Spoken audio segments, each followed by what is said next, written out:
अरबी समुद्राच्या किनाऱ्यावर असलेले प्रसिद्ध तीर्थक्षेत्र म्हणजे गणपतीपुळे होय। सागराच्या मधून लाटांच्या सानिध्यामध्ये किनाऱ्यावर प्रकट झालेला लंबोदर गणेश म्हणजेच पुळ्याचा गणपती। या गणेशाच्या दर्शनासाठी महाराष्ट्रातून भाविक येत असत, परंतु आता देशाच्या कानाकोपऱ्यातून भाविकांची वर्दळ सुरू झाली आहे। वर्षाला साधारण 18 ते 20 लाख भाविक व पर्यटक गणपतीच्या मंदिराला भेट देतात। मुंबईपासून साधारणतः 350 किलोमीटर असलेल्या कोकणातील रत्नागिरी जिल्ह्यातील गणपतीपुळ्याचे गणेशस्थान हे पेशवेकालीन अतिप्राचीन आहे। कोकणातील प्रत्येक देवस्थान आणि देवतांची वेगवेगळ्या दंतकथा आहेत। देवतांच्या 8 दिशा तर 8 द्वारे आहेत, त्यापैकी गणपतीपुळे ही देवता पश्चिम द्वार देवता आहे। मुघलांच्या काळात म्हणजे इसवी सन 1600च्या पूर्वी आज ज्या ठिकाणी स्वयंभू गणेश मंदिर आहे त्या ठिकाणी डोंगराच्या पायथ्याशी केवड्याचे वन होते। त्या ठिकाणी बाळंभटजी भिडे हे ब्राह्मण राहत होते। ते गावचे खोत होते। मोगलांच्या काळात भिडेंवर संकट कोसळले। भिडे हे दृढ निश्चयी होते। आलेले संकटाचे निवारण झाले तरच अन्न ग्रहण करेल असा निश्चय करून त्यांनी त्यांचे आराध्य दैवत मंगलमूर्तींची उपासना करण्यासाठी केवड्याच्या वनात तपस्या करण्यासाठी मुक्काम केला।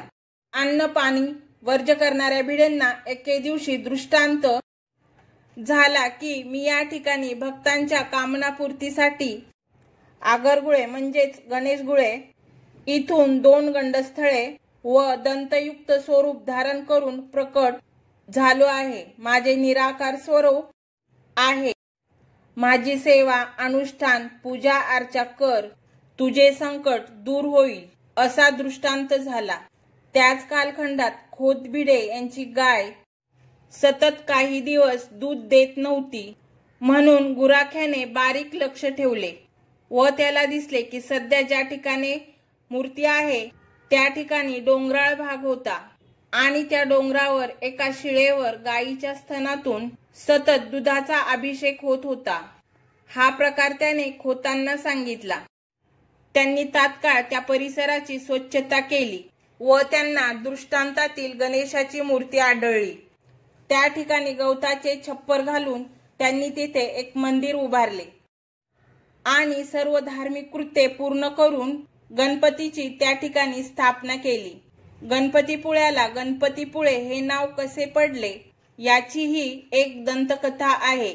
पूर्वी या गावात फारशी वस्ती नव्हती। वस्ती झाली ती गावच्या उत्तरेच्या बाजूला। या ठिकाणी असलेल्या अरबी समुद्रापुढे पुन्नीचे म्हणजे वाळूचे मोठे मैदान पसरलेले आहे। गणपतीचे इथे स्थान असल्यामुळे या गावाला गणपतीपुळे म्हटले जाऊ लागले। श्रींच्या दर्शनासाठी दररोज मंदिर सकाळी 5 वाजता उघडते व सायंकाळी 9 वाजता मंदिर बंद होते। सकाळी 5 वाजता स्त्रींची आरती होते, दुपारी 12 वाजता व नंतर संध्याकाळी 7 वाजता पुन्हा श्रींची आरती केली जाते। त्यातच 12:30 ते 2 वाजेपर्यंत खिचडी प्रसादाचे आयोजन असते। संकष्टी चतुर्थीच्या दिवशी या ठिकाणी भाविकांची गर्दी असते।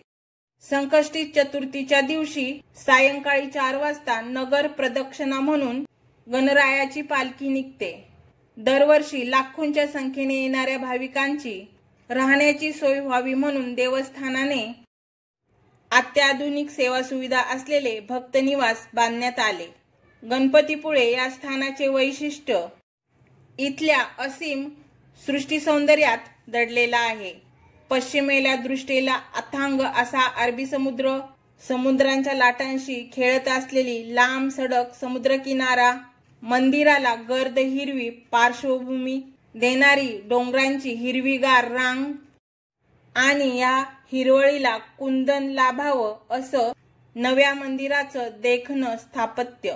सृष्टीच्या या नैसर्गिक चमत्काराने शांती आणि गांभीर्य याचा जगावेगळा भास इथं निर्माण केला आहे।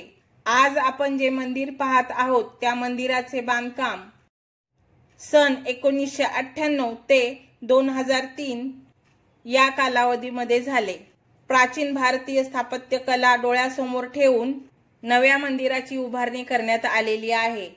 एकाच दगडातून कोरून काढल्याचा भास व्हावा असं रेखीव बांधकाम रेड आग्रा या पाषाणातून उभं राहिलं आहे. मंदिराच्या दक्षिणोत्तर दोन्ही बाजूला 5 त्रिपुरा आहेत. त्रिपुरा पौर्णिमेला ज्यावेळी तेव्हा दिवे प्रकाशित होतात तेव्हा मंदिराची रोषणाई आपल्याला दिपवून सोडते. येथे येण्यासाठी जवळचे रेल्वे स्थानक रत्नागिरी येथून 30 किलोमीटर अंतरावरती आहे, तर जवळचे बस स्थानक गणपतीपुळे हे आहे. म्हणजेच गणपतीपुळे या ठिकाणापर्यंत महामंडळांच्या बसेसची सुविधा आहे. तेव्हा निसर्ग सौंदर्याचा अद्भुत अनुभव घेण्यासाठी आणि हिंदू धर्मीयांचे आराध्य दैवत असलेले मंगलमूर्ती आणि गजानन यांच्या दर्शनासाठी येथे अवश्य भेट द्या. हा व्हिडिओ तुम्हाला कसा वाटला हे कमेंटमध्ये नक्की सांगा. हा व्हिडिओ आवडला तर लाईक, शेअर आणि सबस्क्राईब करा.